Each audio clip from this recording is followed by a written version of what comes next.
पिता ने दिया गर्भ में पल रहे पुत्र को श्राप।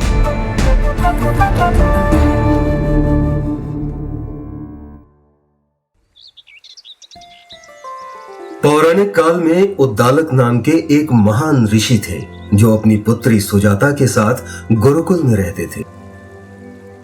यहां वो शिष्यों को वेदों की शिक्षा दिया करते थे।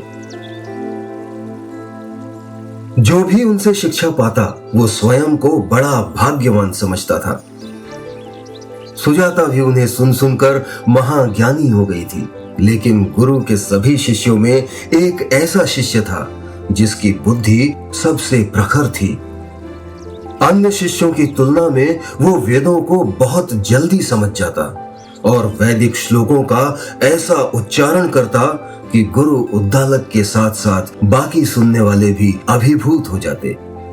उस शिष्य का नाम था कहोद।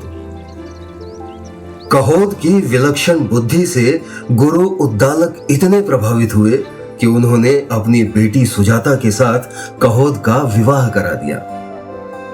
कुछ समय बाद सुजाता गर्भवती हुई और वैदिक परंपरा के अनुसार सुजाता का गर्भ संस्कार हुआ।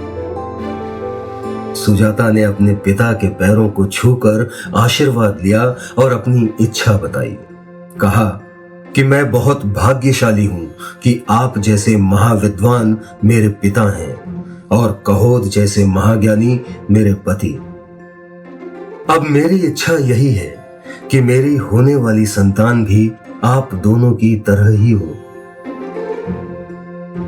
उद्दालक ने कहा कि ये असंभव नहीं है, किंतु इतना सरल भी नहीं है।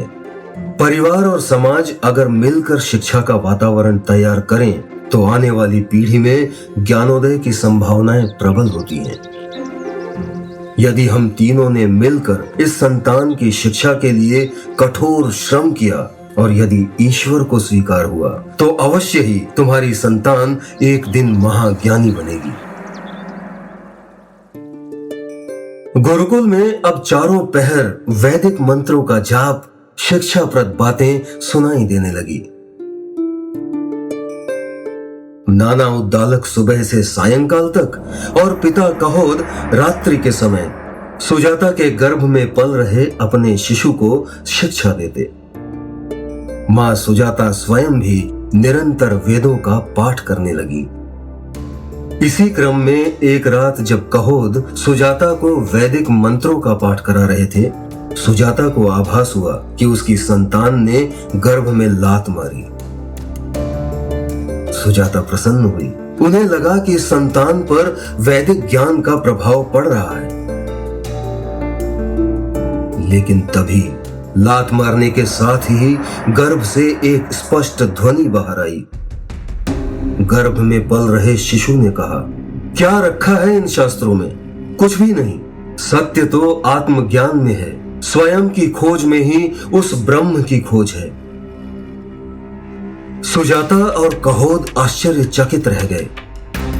जैसे ही कहोद ने फिर से एक श्लोक का पाठ किया, फिर से गर्भ में शिशु की लात पड़ी और डरते हुए सुजाता ने कहोद का हाथ पकड़ा ही था कि गर्भ से शिशु की फिर से ध्वनि आई। पिताश्री, क्यों रटे रटाए ज्ञान को सुना रहे हैं मुझे? मैं ये सब नहीं सुनना चाहता।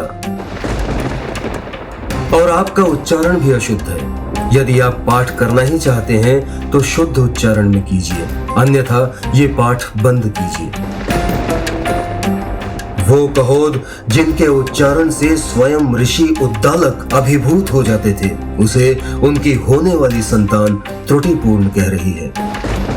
कहोद ने शिशु की बात पर ध्यान ना देते हुए अपना पाठ जारी रखा, लेकिन शिशु का भी बार बार अपने पिता को टोकना जारी रहा कि अचानक जैसे ही गर्भ में पल रहे शिशु ने 8वीं बार कहोद को टोका, कहोद को क्रोध आया और उन्होंने अपने ही पुत्र को श्राप दे डाला। अभी तुम गर्भ में हो और अभी से अपने पिता का अपमान कर रहे हो, शास्त्रों का अपमान कर रहे हो। तुम्हारी बुद्धि टेढ़ी है, वक्र है। इसीलिए मैं तुम्हें श्राप देता हूं कि जब तुम जन्म लोगे तुम्हारा शरीर भी टेढ़ा होगा, वक्र होगा। और केवल 1 या 2 अंगों से नहीं बल्कि 8 अंगों से तुम वक्र होगे। ज्ञान वरदान है, लेकिन उसे पाने के मार्ग में यहां श्राप मिला। शिशु के पास हो, पिता के पास हो या किसी के पास, ज्ञान जब अहंकार का रूप ले लेता है तो अप्रिय घटनाओं का होना तय हो जाता है। पिता का दिया हुआ श्राप भी उसी तरह फलता है जैसे आशीर्वाद। इसीलिए जब सुजाता की संतान इस धरती पर आई तो मुख से लेकर उसके पैरों तक 8 जगहों से उसके अंग टेढ़े मेढ़े थे और उस बालक का नाम पड़ा अष्टावक्र।